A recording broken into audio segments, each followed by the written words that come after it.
ہم سب نے اللہ کے حضور پیش ہونا ہے، تو آپ روزے محشر آپ اپنی سب سے بڑی اچیومنٹ کیا سمجھتے ہیں؟ آپ کون سا عمل اللہ کے حضور سب سے پہلے پیش کرنا چاہیں گے ہماری یہ اللہ تعالیٰ اچیومنٹ ہے؟ ایک ہی عمل کہ ہم نے لوگوں کو بابوں کی بجائے کتابوں سے جوڑا ہے، اور کتابیں اس شخصیت کی تعلیمات جس کی قبر مدینے میں ہے صلی اللہ علیہ وآلہ وسلم۔ ہم نے کسی فرقے کی دعوت نہیں دی، بلکہ نبی صلی اللہ علیہ وآلہ وسلم نے حجۃ الوداع کے موقع پہ فرمایا تھا، المستدرک للحاکم میں حدیث موجود ہے، اپنے بعد 2 چیزیں چھوڑ کے جا رہا ہوں، ایک اللہ کی کتاب ہے، دوسرے اس کی نبی کی سنت۔ اور غدیر خم کے موقع پہ فرمایا تھا کہ اللہ کی کتاب ہے، اس میں ہدایت ہے، اس میں نور ہے، تم اسے پکڑو، اس کے ساتھ اپنا تعلق مضبوط کرو، یہ اللہ کی رسی ہے، جو اسے پکڑے گا ہدایت پہ ہوگا، جو چھوڑ دے گا گمراہ ہوگا۔ اور دوسری بھاری چیز میرے اہل البیت ہیں، ان کے معاملے میں تمہیں اللہ کا خوف دلاتا ہوں۔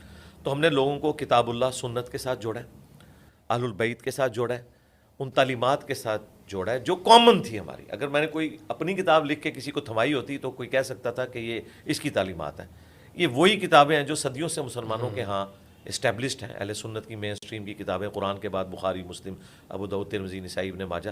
میں نے لوگوں کو بکش مسلمان بنایا بجائے ایک ٹریڈیشنل مسلمان کے جو اپنے فرقوں کی لیگیسی کو لے کے چل رہے ہیں، اور فرقوں میں اتنا اختلاف ہے کہ ایک دوسرے کو ایک کافر سمجھتے ہیں۔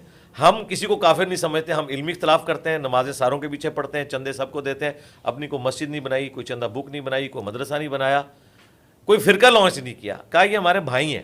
لیکن بریلویوں کو یہاں غلطی لگی ہے، اہل حدیث کو یہاں غلطی لگی ہے، دیوبند کو یہاں غلطی لگی ہے، اہل تشیع کو یہاں غلطی لگی ہے، وہ اپنی اصلاح کریں۔ قادیانیوں کو میں کافر سمجھتا ہوں، اس کے باوجود ان کی پرسیکیوشن کا قائل نہیں ہوں، علمی طریقے سے اپنی بات ان کے سامنے رکھتا ہوں، کئی قادیانیوں نے بھی اسلام قبول کیا۔